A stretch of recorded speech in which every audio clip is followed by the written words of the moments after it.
Benvingudes i benvinguts a Lletres i Vents. Resistir és vèncer.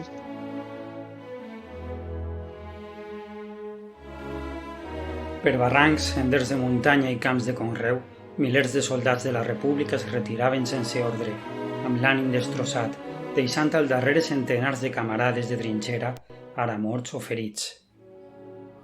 Els més valents carregaven sobre el muscle material de guerra que no volien abandonar a l'enemic.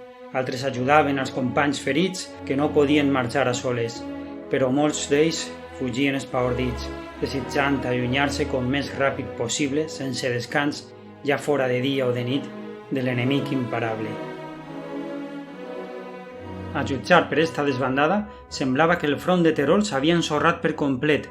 La gran ofensiva franquista del 9 de març, sense escatimar recursos d'artilleria, d'aviació, d'unitats blindades italianes i copioses divisions d'infanteria, havia trencat les línies defensives governamentals fins als límits de la província de Castelló.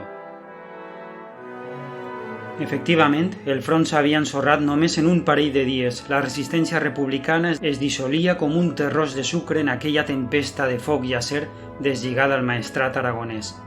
Al mateix temps, per provocar més caos i confusió encara, s'obrien altres ofensives pel sector de Lleida. La situació era descoratjadora i el general Rojo, el gran artífex de la salvació de Madrid, es temia el pitjor, tot i que algunes unitats continuaven encara plantant cara a l'enemic. Però la tònica general era de fugida desorganitzada. S'intentaven taponar escletxes amb unitats de reforç, però estes no arribaven a temps a causa de l'aviació franquista, que les atacava i obstaculitzava el seu avanç cap a la primera línia de foc. Les divisions d'infanteria de Navarra, Castella, Galícia i els cossos italians es movien veloçment a través del maestrat. Com les unitats més desgastades s'havien desfet en desenes i desenes de soldats en retirada, es feia necessari enviar guàrdies d'assalt per frenar la seva fugida, recuperar-los i tornar-los a enquadrar en les seues unitats d'origen. L'avanç dels sublevats es presentava irresistible. El 4 d'abril de 1938 queia Morella i el dia 15 Vinaròs i Benicarló. Ja ho tenien fet. Franco havia trencat l'Espanya republicana en dos. Havien arribat al mar Mediterrani. La fita va traure un gran trànsit de periodistes que certificarien a Europa que la Segona República Espanyola estava a punt de passar a la història. Franco tenia la victòria a tocar de dit.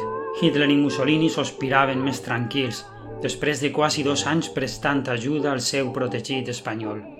València passava a ser el pròxim objectiu i a jutjar per l'estat de les forces governamentals hi havia raons per ser optimista.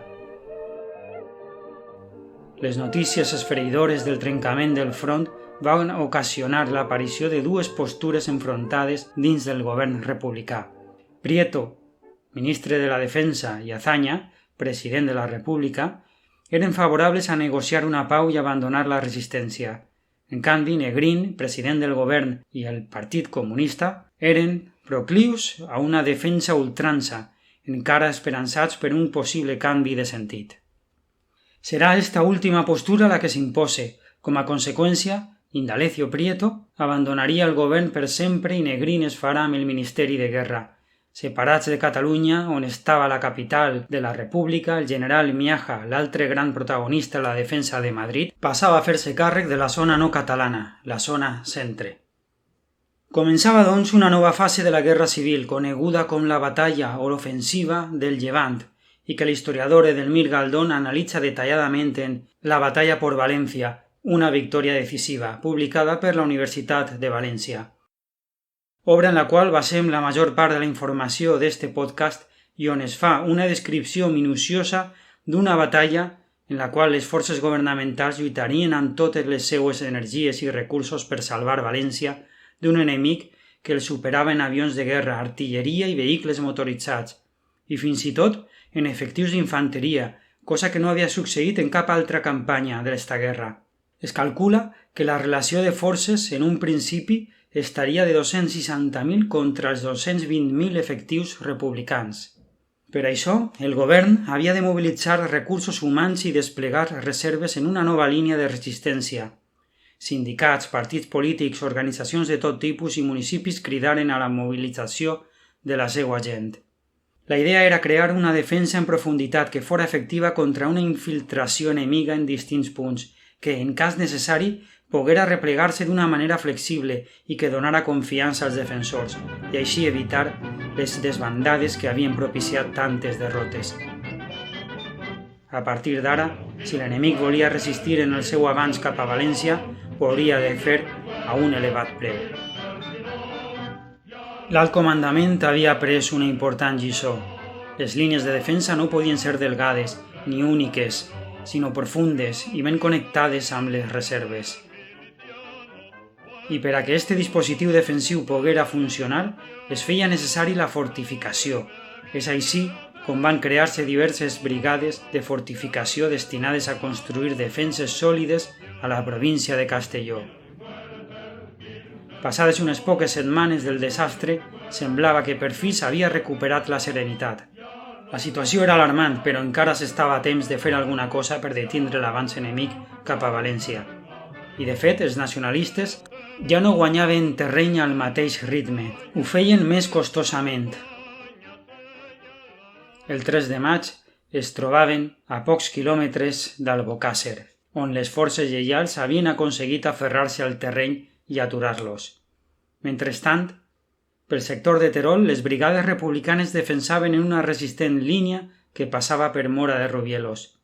En aquestes circumstàncies se li encomana al coronel Ardit, director del sistema defensiu de Madrid, una línia fortificada a la rereguarda que passaria per les muntanyes de la Serra de l'Espadà i que coneixerem amb les últimes lletres de l'abecedari, perquè després de la X, Y, Z ja no hi havia res, excepte la derrota final. Per la seva banda, les forces franquistes estaven disposades a continuar l'avanç, tot i que ara la resistència era més contumaç i ordenada. Emperò, la moral era alta, l'ànim elevat i tampoc mancaven els recursos materials per aconseguir el seu objectiu, València. Així doncs, la lluita prosseguirà per cada elevació i cota que els separarà d'esta meta, lluitant fins a l'últim home per cada punt del mapa per on es volia trencar la resistència governamental.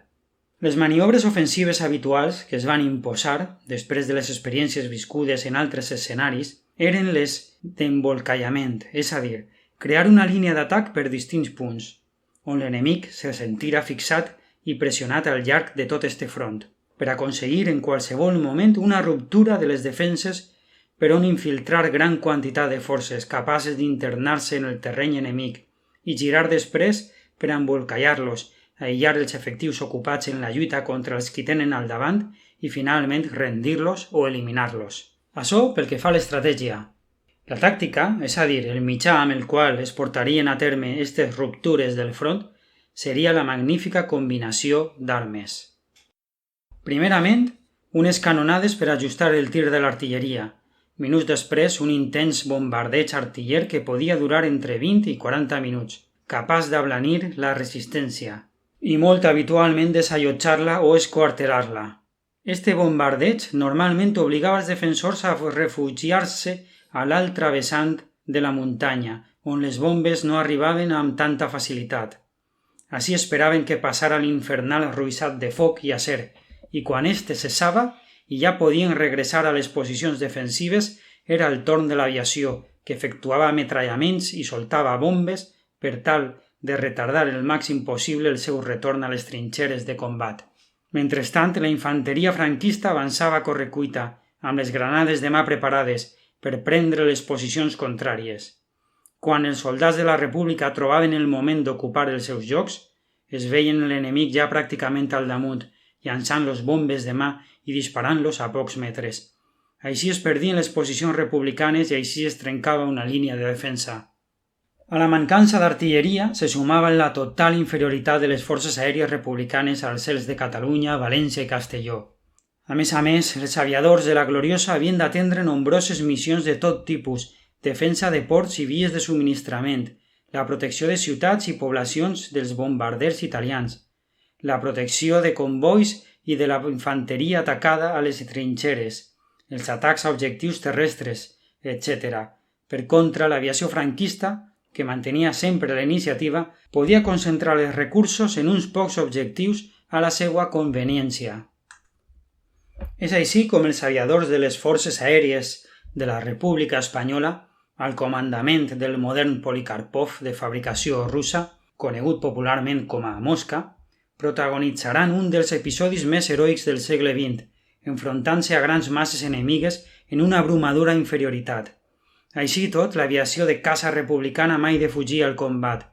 L'escassesa d'aparells i de recanvis mai no serà excusa per a acudir allà on les esquadres enemigues eren detectades, per a impedir els bombardejos sobre ciutats, ports o convois terrestres en un dels teatres d'operacions més calents de la guerra. Però les guerres no es guanyen amb ardidesa i bona voluntat, sinó amb recursos materials, i este desavantatge permetrà l'èxit de les operacions franquistes durant la primavera del 38. El dia 5 de maig havien arribat ja fins al riu Sant Miquel, que és el que està situat entre Torreblanca i Alcocebre. Tanmateix, semblava que a poc els fronts començarien a estabilitzar-se. L'arribada de nous reclutes per a restaurar les desgastades unitats republicanes va permetre una resistència més eficaç, així com replecs més ordenats. En alguns punts, l'exèrcit popular del Llevant protagonitzarà resistències heroiques plagades de brutals i duríssims combats, com va ocórrer al Montegordo, elevació situada al nord d'Albocàsser, que canviarà de mans en diverses ocasions. En lluites nocturnes on no faltaren els combats a curta distància. De fet, este punt, el Montegordo, es mantindrà en mans republicanes a costa d'un elevat preu de sang per ambdós bàndols. A causa de la dificultat que els nacionalistes estaven trobant per la zona del Maestrat, on les brigades republicanes aprofitaven el terreny abrupte per a resistir, l'estat major franquista pensava que calia obrir un altre front per la zona de Terol per aconseguir accedir a la carretera que va a Sagunt, amb la finalitat de crear una tenalla que agafara els republicans de Castelló per l'esquena. Les forces situades en aquell sector eren les del general Varela, que defensava esta estratègia per tal de desembussar el front del Maestrat i fer eixe últim impuls cap a València. Aquell punt era el que veritablement els atorgaria la victòria i era així on s'havien de concentrar la majoria dels recursos. Les divisions republicanes bloquejaran amb èxit esta segona via de penetració, però d'ara endavant serà una de les opcions per on Franco intentarà pressionar cada vegada que les seues forces s'estavellen contra la resistència a les muntanyes de Castelló. La situació començava a ser favorable per al president Negrín i els partidaris de resistir fins a enllaçar amb un conflicte internacional que estava per vindre, on Espanya quedaria del costat de les democràcies occidentals. Les brigades republicanes es comportaven ara d'una manera exemplar, molt diferent al desastre viscut a Aragó. En estos moments, els teatres d'operacions més actius eren els de Catalunya, al llarg de tota la línia que havia quedat al descobert després de l'ensorrament del front d'Aragó. El d'Extremadura, on la República encara sostenia una franja que limitava amb la zona centre. I, com no, la zona de Castelló, on s'estaven lidiant els combats per València. Però què eren aquestes brigades republicanes? De quin material estaven fetes? Doncs la famosa brigada mixta era la unitat bàsica de les divisions republicanes. Després del fracàs de l'exèrcit de milícies, amb la constitució de l'exèrcit popular, una força armada ben organitzada a la manera dels exèrcits regulars es va imposar, aixecant unitats completes que comptaven amb 4 batallons d'infanteria, unitats pròpies de cavalleria, de sapadors, 4 bateries, una columna de municionament, unitats de transmissions, d'intendència, etc., de forma que podien funcionar de manera autònoma sobre el camp de batalla. El doctor Negrín, president del govern, es plantejà una possible negociació que aprofitava una conjuntura més favorable per a l'exèrcit popular per arribar a un acord amb Franco. Este plantejament donà lloc als 13 punts de Negrín, una proposta de partida per a les normes que havien de regular la convivència en el cas que acabaren les hostilitats, on es contemplava un plebiscit per a decidir l'estructuració jurídica i social de la República. Però no estaven en joc en cap moment la llibertat, la democràcia o els drets socials. Tot i la difusió que van tindre els 13 punts en la zona franquista, no hi hagué resposta.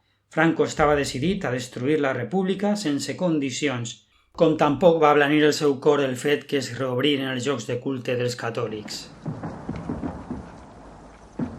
Per aquestes dates, la línia de front passava ja per Alcalá de Xivert, prop de la costa, fins a Cinctorres, al Maestrat, i descrivia una corba que tocava el territori aragonès, majoritàriament en mans dels rebels, i des d'ací se n'anava ja cap al centre i Madrid. El cos d'exèrcit de Castella, a la zona de Terol, i el de Galícia, a Castelló, eren els encarregats de mantenir la pressió i buscar rutes de penetració. Entre els dos cossos d'exèrcit hi havia una agrupació de 2 divisions, anomenada Destacamento d'Enlace, que partia de la zona morellana. La relativa calma del moment va aprofitar-se per fortificar i reforçar les defenses. Les brigades de fortificació armades amb pics i pales havien d'utilitzar al seu profit la irregularitat del terreny per construir posicions sòlides per fixar l'enemic i impedir la seva maniobrabilitat. Malgrat la calma, l'ofensiva franquista no s'havia d'aturar del tot. Franco persistia a capturar València. En aquell moment era la zona que més opcions de victòria li oferia. De fet, els avanços continuaven i Glesuela del Cid caigué en les seues mans el dia 11 de maig. I el dia 22 tornaren a atacar per diferents punts, triplicant el seu esforç. L'exèrcit popular perdia terreny, però obligava l'enemic a un desgast insofrible. Quan es perdien posicions, sovint s'ordenaven contraatacs que frenaven l'ímpetu enemic i els obligava a passar a la defensiva. La batalla per València s'havia convertit en una dura lluita de desgast. Per compensar esta orografia abrupta, que dificultava les coses a la seva artilleria, arribaren més esquadres de la Legió Còndor, capficats en l'execució de bombardejos cada vegada més acurats, però que no tindran escrúpols a l'hora d'atacar les cases de poblacions totalment irrellevants en l'estratègia ofensiva de Franco. A finals de maig s'ocuparen Benassals i Culla. Era justament este moment quan l'aviació franquista deslligaria tota una campanya de bombardejos no selectius amb la finalitat que s'estenguera el pànic i la desmoralització entre les poblacions i els soldats de les zones atacades. En el bàndol del govern, la consigna continuava sent la mateixa: resistir, resistir i resistir. També continuava la pressió per la zona de Mora de Rubielos, amb el propòsit d'arribar a la carretera de Terol Sagunt. Però els atacs per este sector xocaven amb la resistència a ultrança de les divisions republicanes que el guarnien, i per culpa d'açò, els de Franco no aconseguien els seus objectius.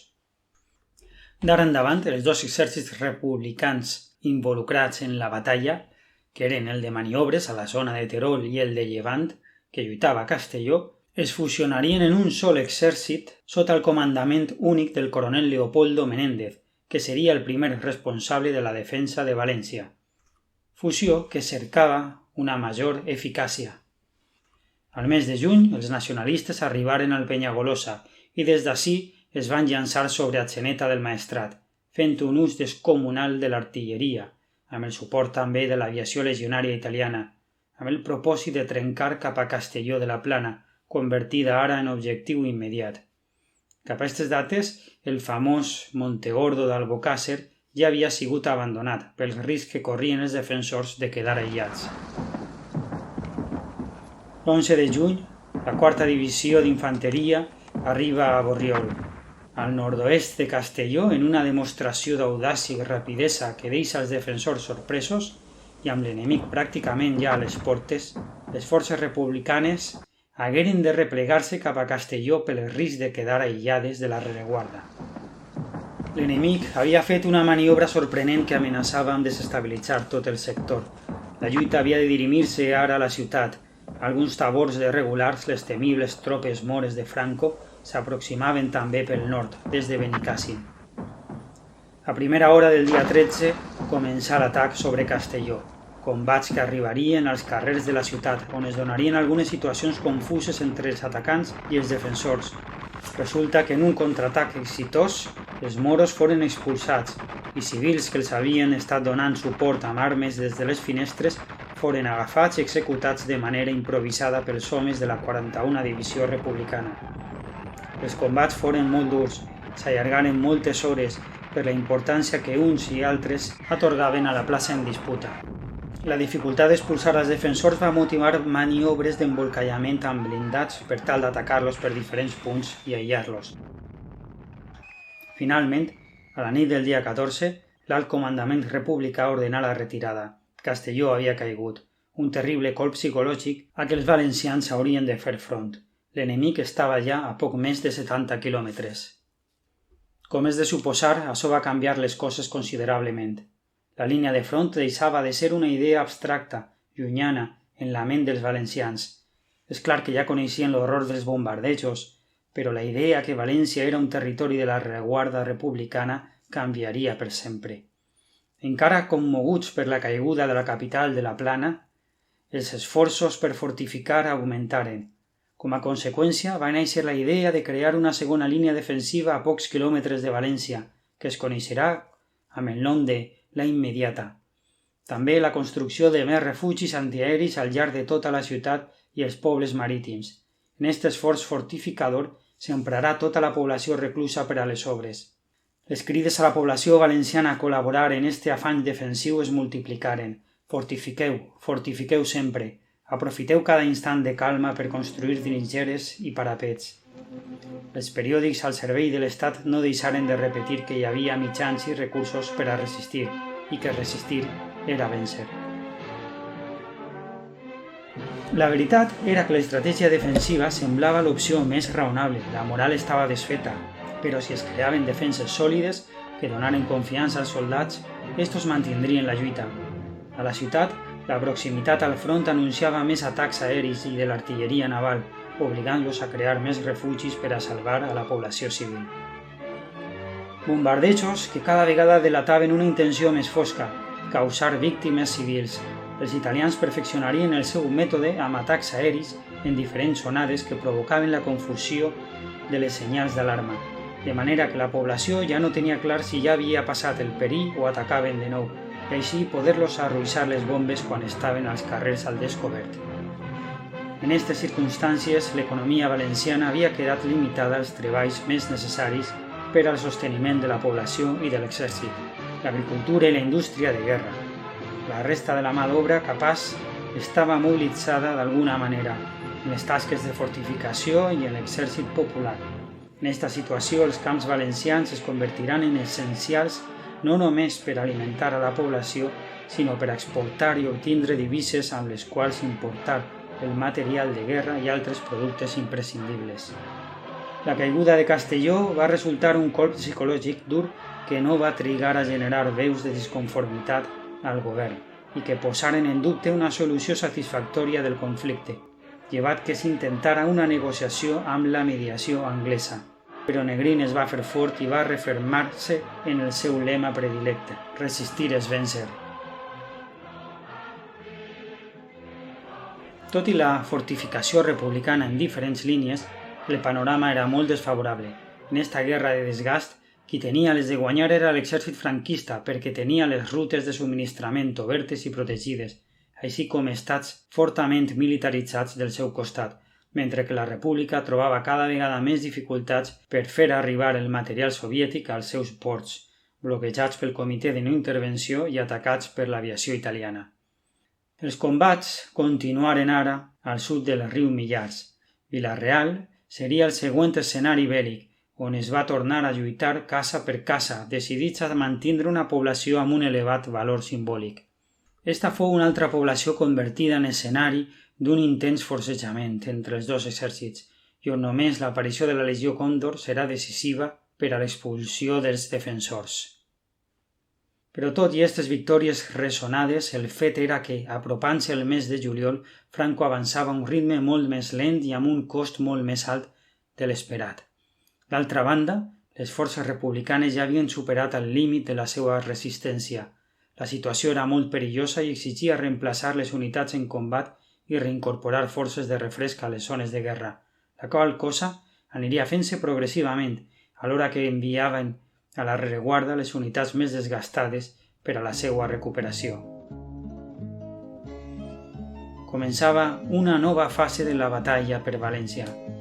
Esta vegada el teatre d'operacions se centraria a la Serra de l'Espadà, on passava l'esmentada línia defensiva XYZ, que encara parava a esquenes de les forces que resistien, amb la seguretat que sempre els quedarien aquestes proteccions si es feia inevitable una retirada. La lluita així tindrà lloc entre barrancs, valls i cims, una orografia intricada que convertia la guerra en un autèntic desafiu estratègic. Els franquistes insistirien des d'ara per este front per tal d'evitar la resistència feroç que els oferien a les zones planes del litoral, amb l'esperança que este paisatge de valls i barrancs els atorgaria més oportunitats de superar als defensors, de flanquejar-los i embolcallar-los. Els esforços, per una banda, se centraren en el cor d'este parc natural, a les zones que dominaven el castell de Castro, el cim Espadà i la Ràpita, que estaven en poder dels governamentals. L'objectiu immediat era obrir-se pas fins a Sogorb, que queda darrere de la Serra d'Espadà, prendre-la i aconseguir la tan cobejada carretera de Terol-Sagunt. I d'altra banda, un altre punt on es volia trencar la resistència era per Betxí, que està entre l'esta serra i la plana litoral, i des d'ací descendir cap a la costa. Al mateix temps es mantenia la pressió per Terol per tal de fixar l'enemic en esta zona. Però els enfrontaments més tenaços es produïren als puntals i cims de l'Espadà, considerats estratègics en esta guerra de muntanyes, amb assalts i contraatacs continus, retrocessos i avanços de les tropes enfrontades, durs bombardejos sobre les posicions republicanes, que sovint es perdien però que tornaven immediatament al contraatac per recuperar-les. Una altra vegada s'insistia en la guerra de desgast. Les forces franquistes veien el seu pas tancat per una determinació abnegada. Però, tot i que l'entramat defensiu funcionava de manera acceptable, el general Rojo temia que Franco rebera reforços i la defensa no es poguera mantindre molt més. Així les coses, Betxí i Honda, més a l'est, es convertiren en punts d'un gran valor estratègic. Honda resistí els bombardejos durant alguns dies. Després els legionaris es llançaren a l'assalt secundats per la seva aviació. Els republicans atrinxerats al castell es batien amb mortals ràfegues de metralladora i els tirotejaven des dels merlets i les torres del castell. Les escomeses es repetiren fins que finalment es prengué el poble i el castell en un audaç assalt, molt a l'estil de la legió. Era el dia 24 de juny i el dia 1 de juliol va caure Betxí definitivament. L'alt comandament franquista resistia a tirar la tovalla al sector de Terol, però la realitat era que l'exèrcit popular no els donava gaires oportunitats i fins i tot els obligava a restar a la defensiva. Així tot, no deixaven de creure que este era el sector idoni per on trencar el dispositiu defensiu enemic. I la situació els era encara favorable, amb una aviació moltes vegades superior, una artilleria capaç d'esmicolar les posicions republicanes i unes forces de refresc que es podien transportar ràpidament en vehicles, al punt on foren més necessàries. I en esta conjuntura, després de caure sobre Borriana i Vilavella, es plantaren a les portes de Nules. Era el dia 6 de juliol. Edelmir Galdón ens conta que la 107 Brigada Mixta aconseguí contindre els atacs durant la vesprada del dia 7. La infanteria franquista comptava amb el suport de 14 carros de combat. Al dia següent, un intens bombardeig de l'artilleria i de l'aviació va caure sobre les posicions republicanes, com a preparació prèvia dels atacs de la infanteria. Cap a les 14 hores, després d'aguantar durant 5 hores les dures embrancides dels rebels, els de la 107 Brigada Mixta reberen ordres de replegar-se cap al sud. Al darrere deixaren Nules completament desfeta pels bombardejos, un espectacle de runes que igualava el de Durango i Guernica destruïdes un any enrere. Com era costum entre els franquistes, propagaren la versió dels fets que acusava els defensors de dinamitar la població. Però la destrucció de Nules no fou un esdeveniment aïllat. Com ja s'han assenyalat, els municipis de Castelló ja coneixien de primera mà la potència destructora de l'aviació rebel. Acompanyant esta última escomesa, es realitzaren altres avanços per diferents punts de l'Espadà, aconseguint la retirada d'algunes unitats republicanes que ocupaven les posicions més avançades de la XYZ. El dia 5 de juliol, un tabor de regulars havia ocupat Veo. El sistema defensiu republicà, amb estos retrocessos, començava a sostindre's ja completament sobre l'esmentada línia fortificada. Però què era esta immensa obra dissenyada pel coronel Ardit? Primerament, cal dir que este dispositiu s'adaptava al terreny muntanyós. No era una línia clara i única, sinó que comptava amb posicions més avançades i altres més endarrerides per tal de poder mantindre la defensa si s'efectuava un retrocés. Principalment, aquestes posicions venien a donar solució a un dels problemes més difícils als quals s'enfrontaven els infants, els bombardejos, els tirs d'artilleria que els obligaven a abandonar els seus llocs per protegir-se'n i que possibilitaven l'aproximació de la infanteria enemiga. Això s'evitaria perquè les trinxeres de la XYZ comptaven amb refugis sòlids on aguantar el gruixat de bombes i així una vegada cessava la fustigació artillera podien ràpidament tornar als parapets amb les seues armes, des d'on contindre l'assalt. A més, davant de les trinxeres hi havia una xarxa quasi contínua d'arams de pues que frenarien o ralentitzarien l'avanç dels enemics. També hi havia balcons per a tiradors, nius de metralladora, amb angles de tir molt favorables i fins i tot torres de ciment. La seguretat d'aquestes posicions donaria lloc a una cruenta lluita pel control de cims i elevacions, algunes vegades com a defensors, altres com a atacants, per part d'un exèrcit que ja ho havia donat tot en els mesos anteriors i que continuava resistint contra tot pronòstic. I mentre els homes combatien a les salvatges terres de l'Espadà, des de les trinxeres, corrals i talaies medievals d'estes muntanyes, els italians descansaven plàcidament a la rereguarda aragonesa i assistien a espectacles populars. Per a disgust de l'alt comandament italià, perquè des de la seva decisiva participació en l'ensorrament del front d'Aragó havien estat relegats de la batalla. Avui dia no és cap secret que Franco volia reservar l'honor de la decisió de la guerra a unitats espanyoles. Per això, els comandants del Corpo di Truppe Voluntarie, desitjosos d'aconseguir més mèrits per a la seva Itàlia imperial, ansiaven eixir d'aquell llarg descans i tornar a l'acció. Però Franco va esquivar aquestes peticions i es prometé que intervindrien només quan se'ls necessitara de veritat. Moment que no va fer-se d'esperar. El sector de Terol requeria els seus reforços i materials de guerra per aconseguir la tan anhelada carretera de Sagunt i descendir sobre València. Els preparatius per a esta nova ofensiva portaran al bàndol franquista una rica bafarada d'optimisme. Esta vegada creien que s'aconseguiria trencar per fi la línia de defensa i els pronòstics foren tan encoratjadors que es planificà l'entrada a València per al 25 de juliol. Esta nova ofensiva va iniciar-se amb un bombardeig indescriptible que, com comenten algunes fonts, va impressionar els propis atacants. Fent ús d'una massa artillera capaç d'esmicolar cada racó de les posicions republicanes i on tampoc es va trobar a faltar la poderosa aviació franquista. Després, unitats italianes, espanyoles i mores es llançaren sobre Sarrión i altres posicions republicanes més elevades, com a pas previ abans de capturar Alventosa, que constituïa un nucli de comunicacions important a controlar. Els combats que se succeïren foren terribles, amb xocs molt violents, la resistència enconada i l'avanç dels sublevats més lent i costós del previst, però continu. El dia 14 de juliol va caure en les seues mans Manzanera. El dia 16, quan ja estaven en el seu poder Alventosa, Mora de Rubielos i Rubielos de Mora, el front semblava haver-se ensorrat perillosament.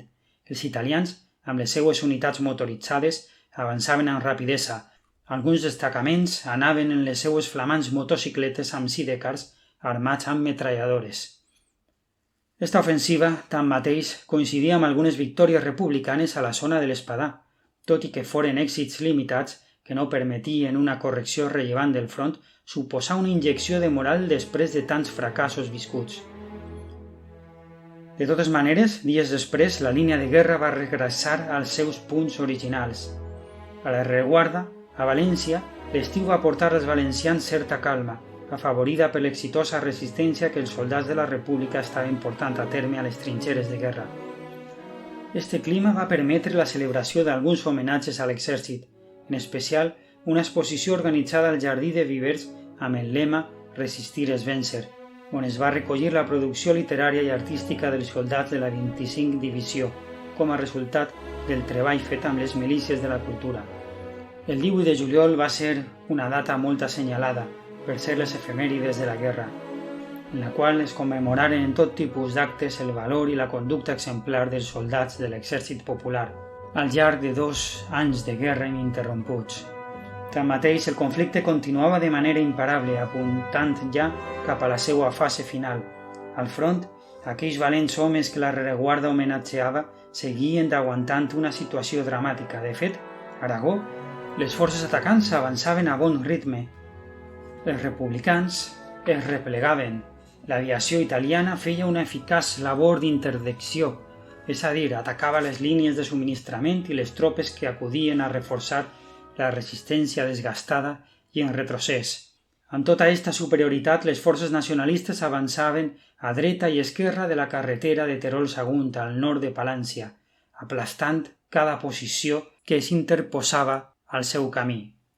Però a l'altura de Begís, Toràs, Benfer i Caudiel, els atacants començaren a xocar contra les posicions de la XYZ.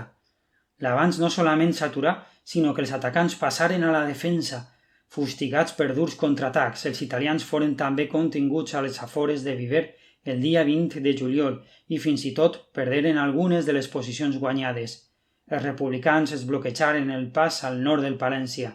Les baixes entre els atacants foren copioses i la data prevista per a la presa de València, el 25 de juliol, va demostrar-se fruit d'una gran ingenuïtat. Justament, aquest dia previst, Franco es va despertar amb una notícia alarmant que va fer-li abandonar l'ofensiva sobre València. L'exèrcit popular acabava de passar l'Ebre i avançava quilòmetres endins per territori ocupat, capturant gran quantitat de presoners i guanyant noves posicions al sud del Gran Riu.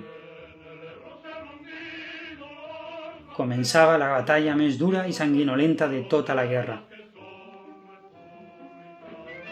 Com a conseqüència, els combats al Palància perdrien intensitat i el front s'estabilitzaria una vegada més. El coronel Menéndez podia donar per salvada València, de moment, mentre les lluites a l'Ebre mantingueren ocupat a Franco. La República apostava una vegada més per les grans ofensives de distracció, buscades per salvar aquells sectors més amenaçats, com havia sigut ja el cas de la zona nord d'Espanya, quan Brunete i Belchite, o ara a l'Ebre. Però va passar com sempre.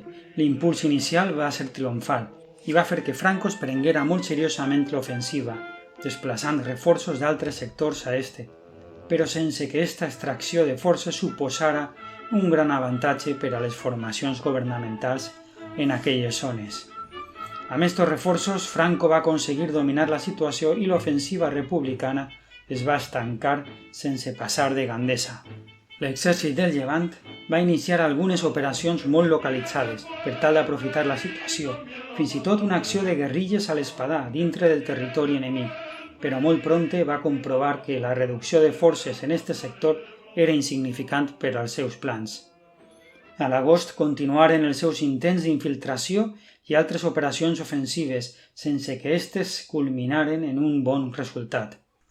Alguns historiadors, com Edelmir Galdón o el britànic Anthony Beevor, atribuïssin el poc èxit d'aquestes accions a un problema que arrossegava l'exèrcit popular des del seu naixement, la manca d'oficials mitjans amb capacitat i habilitat suficient per moure les seues unitats en el terreny i conduir-les a l'atac amb garanties d'èxit. Desavantatge tàctic que el mateix Vicente Rojo reconeixia i que havia palesat la República en cadascuna de les ofensives plantejades, i que feia que l'exèrcit popular fora només capaç d'obtindre victòries defensives i incapaç d'explotar els èxits inicials de les seues accions, sovint ben planificades però molt mal executades per culpa de l'escassesa de quadres d'oficials ben ensinistrats. Per això, els fiascos se succeïren i s'acumularen com de costum, mentre la batalla de l'Ebre entrava en una fase totalment desfavorable per a la República. Per tal de donar un poc d'alè a les forces que lluitaven a Catalunya, s'intentà una lluita al front d'Extremadura i una altra també al sector de Llevant, on la cèlebre 70 Divisió va participar a la zona de Terol, però la realitat era que aquestes divisions no podien fer una altra cosa que no fora resistir i defensar-se, com a màxim, realitzar enconats contraatacs quan els franquistes els colpejaven en algun punt. Cap a setembre, la batalla de l'Ebre havia pres ja un caire de retirada. L'alt comandament necessitava urgentment una ofensiva que obligara Franco a relaxar la tensió a la zona sud de Catalunya. Per això, sense atendre a les limitacions estratègiques de l'exèrcit a aquestes altures de la guerra, es dissenyarà una ofensiva per la zona de la costa de Castelló. Concretament, un atac contra els enemics apostats prop de Nules. La idea era colpejar per aquest sector per a que els nacionalistes hagueren de desplaçar així els recursos de l'Ebre. La planificació de l'atac va durar algunes setmanes. Es portaren reforços, entre ells la 70 divisió que tantes glòries havia regalat a la República. També algunes unitats de carros de combat i un tren blindat. Arribat el moment, l'operatiu es va cancel·lar després d'alguns tantejos que van servir per conèixer les bones defenses i fortificacions que els franquistes havien creat en aquella àrea. Però la necessitat urgent d'una ofensiva va estar per damunt de qualsevol consideració estratègica i el dia 7 de novembre, un matí gris i plujós, l'artilleria republicana va fer foc contra les posicions enemigues. Com ja havia temut l'estat major del 20 cos d'exèrcit, passades unes hores, l'atac no havia assolit els objectius assenyalats. L'artilleria no aconseguia fer blanc sobre les tropes i trinxeres que s'ocultaven entre els tarongers. Les defenses antitancs de ciment impediren un bon aprofitament dels BT-5 russos. La 70 divisió va comportar-se com de costum, avançant sobre territori enemic, fent-lo retrocedir, però sense el suport de les altres formacions, molt prompte hagué d'aturar el seu atac i pensar en la seva protecció. Caiguda la nit sobre els combatents, l'estat major donà l'ordre de retirada i les forces regressaren a les seues posicions d'origen. Així no acabaren els combats. El front de Castelló encara sofriria algunes xicotetes correccions en benefici dels sublevats, com va passar amb la presa del castell de la Vall d'Uixó a les acaballes de l'any pel cos d'exèrcit de Galícia, però res que poguera permetre la marxa sobre València. Sense poder fer res per evitar-ho, poc després de la retirada republicana de l'Ebre, les forces franquistes iniciaren la invasió de tot el territori català. La XYZ encara se sostindria uns mesos més, sense que els de Franco aconseguiren passar. Tanmateix era qüestió de temps, la guerra ja estava decidida, només mancava saber quan. Mentrestant, els bombarders italians no cessaven les seues ràtzies aèries, engruixant d'una manera absurda i cruel la llista de víctimes civils. Foren nombroses les poblacions valencianes atacades en esta última fase de la guerra. Entre elles despuntà tràgicament Xàtiva, que va sofrir 109 morts en un atac a l'estació ferroviària el 12 de febrer. I així ens plantem en la primavera de 1939, quan la traïció dels casadistes va permetre la captura de Madrid. La descomposició de la rereguarda no va tardar a produir-se i el dia 30 de març les forces del general Martín Alonso entraven triomfalment a València. La guerra havia acabat per als valencians 5 mesos abans de l'escomençament del gran conflicte mundial. Havia arribat el moment de conèixer de primera mà la repressió i la dictadura de Franco, però això ja és una altra història que esperem contar algun dia en Lletres Events.